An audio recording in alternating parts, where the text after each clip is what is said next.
I didn't like this episode of Dandadan, mainly because I'd have to wait on season 3.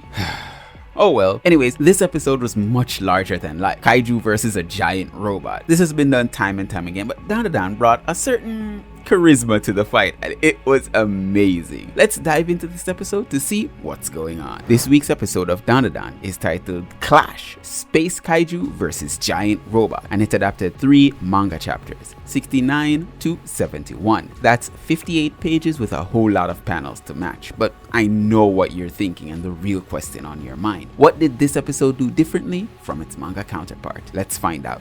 This episode starts out with a quick retread of the forming sequence of the giant Buddha. And then we have the gang's reaction and Momo looking around before noticing the giant kaiju headed this way, which is incredibly bad because how the hell do they control this thing? A part of that, of course, was anime exclusive. Anyways, the scene where Kinta is looking at the manual was also anime exclusive, which I think is a great touch because where would you even get this in an improv robot?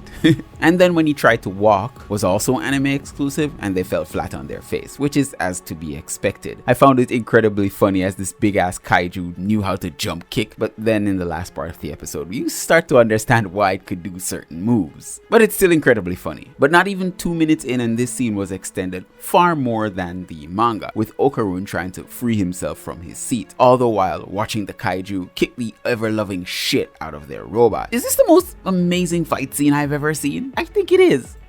Didn't get enough? This episode is non-stop when it came on to changes from the manga, and I'm absolutely loving it. Because when Evil Eye broke out of this mega robot, in the manga, he broke out from the side and then was blown over to where Okarun was. But in the anime, he got squished. And of course, some of the fight moves were changed from the manga, and also they extended the fight scene, which is a welcomed addition. I kinda love it because it made it flow a little better. Now, speaking of extended scenes, Kinta's backstory was literally only 2 panels. But in this fight, the anime did an excellent job on expanding it a little more for us to see who he truly is. And then we got a scene of Evil Eye drawing on the ground before they had to flee, which is an anime exclusive. Well, the scene of him drawing is anime exclusive. Them running is in the manga. And then finally, we get the scenes of the robot changing into a UAP and then Okarun and Evil Eye running through the city with the shrunken kaiju, which were both anime exclusive. And this didn't feel like a season finale to me, how the episode ended. It felt like there's another episode right after. And it got me thinking, will they be doing what they did to season 2 for season 3 where they would release a movie going forward? I don't know how that will be because I haven't read beyond what this episode covered in the manga. But rest assured, season 3 is to be an amazing season. My favorite part of this particular episode was when the robot gained its full sentient transformation, you know, all of their powers combined. Kinta, Ayase, and Aira. Which is funny, I thought Okarun would play a bigger part when he came onto the robot's movements and transformations and stuff like that, but I guess he's a part of the occult, so you wouldn't know much about this